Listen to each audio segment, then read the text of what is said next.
Yes, these are my pants, but these aren't my pockets. I'm not making it up, seriously. Oh my god, LOL, what did you say to him? I had just started working then and couldn't come up with a witty response. I just smirked and continued the search. I think he meant that everything else in his pockets, cigarettes, ID, lighter, keys, was his. But the bag of stuff wasn't his. But who am I to draw conclusions? The guy said they weren't his pockets, so they're not his. LOL. A friend's daughter and her boyfriend got caught with a kilogram of weed. The daughter says, "Oh, we weren't going to smoke it, we wanted to sell it." Trial for drunk driving. The defendant decided to defend herself. During the session, she tried to present evidence, but the prosecutor immediately cut her off. The judge, perhaps pitying her pathetic attempts to defend herself, asked to look at the evidence. It was a receipt from the bar she left right before I stopped her. The receipt lists 2 large margaritas. Her defense was that I couldn't be drunk, I only had 2 margaritas. The woman was found guilty. For reference, I originally stopped her because she drove off the road onto the embankment to get to the Mac Auto. My brother works as a cop in Detroit. He told this story. A call comes in. Someone's car was stolen. They arrive, and it turns out that first someone stole the wheels from it, and then another group stole the car itself. They dragged it 2 blocks without wheels, leaving perfect grooves in the asphalt right to their garage. Their defense? But we didn't steal the wheels. Detroit. If we're going to rob, we're going all in. My boyfriend is a police officer. The other day, he stopped a drunk driver, and he stepped on the gas. The chase continued all the way to his house. The drunk finally stopped and says, "Well, I made it home. Everything's fine. You can go." Then he argued and yelled. It was 3 in the morning. The offender's family woke up. His son came out on the porch and yelled, "Damn it, Dad, we told you to stop." I'm not a cop, but I work in a prison. 2 inmates clashed in the hallway. I was closest. I only managed to see the beginning of the brawl out of the corner of my eye. In the report I wrote, both inmates fell to the floor. Name was on top of another name. Later, the sergeant read my report to one of the participants. According to the rules, the inmate could challenge any inaccuracies. "Sergeant, do you want to challenge anything from the report?" Inmate: "Yes, we didn't fall. I grabbed him and threw him on the floor." What could have been counted as a regular fight turned into an assault charge. "Sir, can I see your driver's license?" "I don't have one." "And why were you driving then?" "I wasn't driving, I was moving." My grandfather was a policeman. Once, when he was filling up his patrol car in his police uniform, a guy with a knife approached him and tried to rob him. Spoiler, it didn't work. For those who didn't understand, Grandpa just pulled out a gun and arrested him. The scene looked something like this. "Hand over your wallet." "What?" "Give me the wallet." "Are you sure you want to do this?" "Yes, come on." "All right." Pulls out a gun. "You're under arrest." The guy is shocked. Once, I arrested a guy who was shooting up drugs in the parent-child room in a mall. I go in, and he's got a needle in his vein. We silently look at each other for a couple of seconds. Then he says, I have diabetes." I put handcuffs on him, leave my partner to search him, read him his rights, and the guy has 87 convictions for possession. I finish my speech. "Do you understand your rights?" He replies, "Hi. Want to go get dinner?" And by the way, this isn't the strangest reaction I've gotten to reading rights. Edited. Yes, I'm from Australia. Our system is a little different. Not a cop, but I used to read police reports at work a lot. My favorite case is a woman who refused to take a breathalyzer with the words, "I won't blow into this, but I can blow into your bolt." Stopped a suspicious guy near an area where a lot of cars were stolen. Asked him some questions and conducted a search. Found a bunch of phones, wallets, and cards. He claimed that all the cards belonged to him, and all 13 identities on the ID cards also belonged to him. He actually went to court with this and claimed he was innocent. "Okay, Mr. Jones, you are arrested on 12 counts of theft. Mr. Fletcher, you are also arrested on 12 counts. Mrs. Rodriguez, you are also arrested." Stopped a driver. "License and registration, please." He leans over to the passenger seat, scoops up some lo mein noodles with his hand, and hands them to me. The guy was locked up for driving under the influence for the 4th time. I'm still wondering, did he really think those were the documents?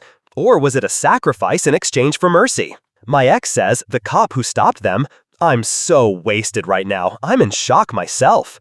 I had a friend who was later nicknamed Don DWI, driving while intoxicated. Once he was driving a drunk girl home after a party, and he was heavily stoned himself. A cop stops them. He could have lied, blown into the tube, and driven away.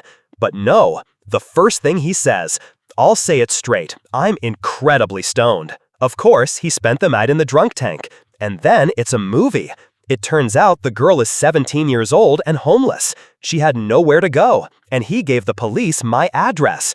I was 18 then. I lived alone. So I suddenly became her temporary guardian. Wonderful night. Thanks, Don. Sarcasm, if anything. We arrive on a call to a residential complex.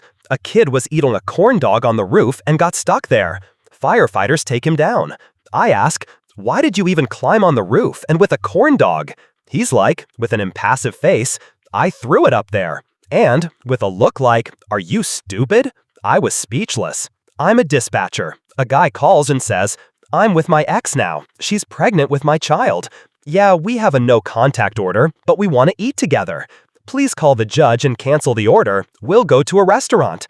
The officer next to my partner who's answering the call asks, "Where is he now? We'll send the judge right to him." The guy hung up. A woman is sitting in the courtroom waiting for the start of her drunk driving trial. About 10 to 15 minutes before the start, the judge and lawyers are walking around the room, collecting papers. The prosecutor offers her a deal one last time. She yells, "It's all illegal. The court is corrupt. How will I take my child to school now?" She's acting like a spoiled teenager. There's a commotion, and someone suddenly smells alcohol. And she's on bail, by the way. She's not allowed to drink at all. The judge immediately orders a breathalyzer test in the courthouse, at her own trial for drunk driving. And she drove herself to court, drunk, to the trial. For a drunk driving case. I handcuffed her and took her to the holding cell, and she was yelling the whole way. I was speechless. No pity for her at all. I was barely holding back laughter. Near my city, a guy killed a woman, stuffed her in a large garment bag, and left it in a vacant lot. He just forgot to remove the baggage tag from the bag with his name and address after the last flight. Another genius was going to rob a bank, wrote a threatening note, put it in his wallet, and at the bank he mistakenly pulled out his driver's license as well. And a third just didn't calculate the timing. He has a long record of car thefts. He was taken to the hospital after being beaten up in the parking lot of a sports complex. He decided to steal a car after a lacrosse game. He kept telling the police, "No idea why I was attacked." Former cop. Ugh, I have stories to tell. Once, a guy stole a car from a poor girl, her first car. She was working 2 jobs, just a ray of sunshine. And for some reason, her phone was in the car. My colleague, who has the style of a stand-up comedian, calls the number. The thief answers, "Hey, asshole, you robbed my girl. I'm coming over there and smashing you and your girl. I'll wait for you at the gas station on the corner of Main and 5th. No cops, no friends, like a man to man. You coward, I'll fuck you up the ass. Wait, you bastard, hang up." I'm like, no way, he's coming? And what do you think? This idiot actually pulls up in the stolen car with the ignition lock broken, still has his lockpick. We're sitting in ambush. We jump out, we block him from all sides. He had a loaded gun on him. He's on probation too. Genius. A couple of months later in court, he said the gun wasn't his. He said the girl planted it herself. The jury didn't buy it. We saw him hide it under the seat when he noticed us. You should have seen his face when he realized he was caught. Later, he died in a crash trying to escape from the police in another stolen car. Another story. Saturday night, we go out to a brawl at a club. 20 bodybuilders in tank tops and Monster Energy caps. Everything's as it should be. We grab who we can from the crowd, we search them on the go, and throw them into the first police car we see. Then back into the fight. When it was all over, we urgently needed to go to another call. I run to my car, there's no one in it. Great, I can go right away. I jump in, turn on the siren, and drive through the city in the fog at 2 in the morning. Empty, quiet. And then in the rearview mirror, a figure in a hoodie slowly rises. "Hey, the jail is in the other direction. Where are you taking me?" I almost crashed into a pole. I was so scared I almost shat myself. It turned out that another cop had put a detainee in my car, and he was so drunk that he just laid down on the floor, pulled his hoodie over his face, and passed out. He woke up because he was being thrown around while I was driving to the call. I took him back to the club.